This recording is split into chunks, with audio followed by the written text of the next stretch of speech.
ইরানের এত ভেতরে ঢুকে ইসরায়েলের হামলা, ঠিক 1 জুন মনে আছে যেভাবে হামলা চালানো হয়েছিল, যেভাবে আঘাত হানা হয়েছিল, অপারেশন ওয়েবের কথা নিশ্চয়ই মনে আছে। আর এবার প্রায় ধরুন সেরকমই ধাঁচে অপারেশন রাইজিং লায়ন। দেখুন,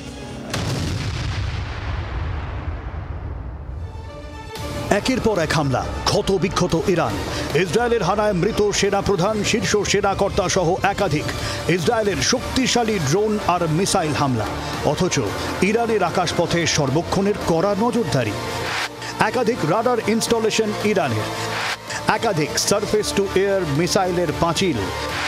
রাশিয়ার S-300 সিস্টেম রয়েছে ইরানের। ইরানের বেভার 737 এয়ার ডিফেন্স সিস্টেম রয়েছে। অথচ জর্ডন ইরাকের মতো দুটো দেশ পেরিয়ে ইরানের বিভিন্ন প্রান্তে কিভাবে হামলা চালালো ইসরায়েল?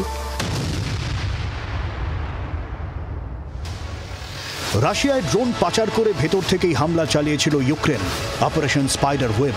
তার ধাঁচেই ইসরায়েলের অপারেশন রাইজিং লায়ন, নেপথ্যে ইসরায়েলের দুর্ধর্ষ গুপ্তচর সংস্থা মোসাদ।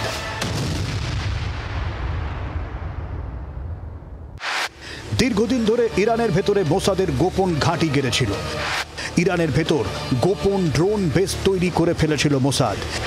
সেই বেস থেকেই আচমকা ড্রোন হামলা হয় ইরানের বিভিন্ন প্রান্তে। এছাড়াও তুরুপের তাস, ইসরায়েলের ভয়ঙ্কর সব মিসাইল এবং যুদ্ধবিমান। 100টি যুদ্ধবিমান ব্যবহার করে ইসরায়েল। ছিল F-35 লাইটনিং II যুদ্ধবিমান। রাডারে এই বিমান ধরা পড়ে না। 2000 কিলোমিটার পার করে এই সব বিমান ইরানে হামলা চালায়। ইরাক ও সিরিয়ার আকাশপথ থেকে এই মিসাইল হামলা হয়।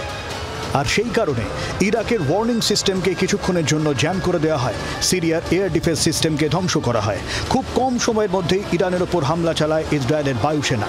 মাসখানেক আগের হামলাতেই ইরানের এয়ার ডিফেন্স সিস্টেমকে টার্গেট করেছিল ইসরায়েল।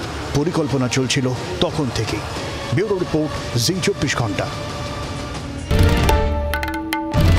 বাংলার আওয়াজ, বাঙালির আবেগ, জি 24 ঘন্টা।